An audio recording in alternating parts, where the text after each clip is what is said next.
Welcome! If you want to find and manage sound settings in Cubot X19s, at the first you have to go for the settings.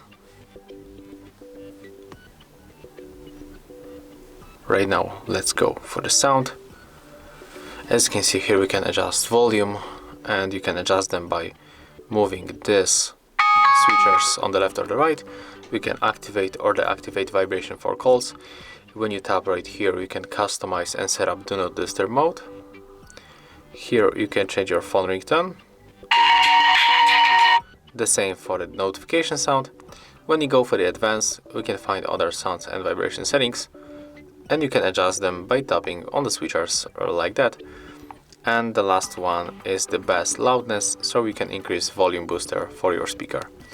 That's all. If you find this video helpful, remember to leave a like, comment and subscribe.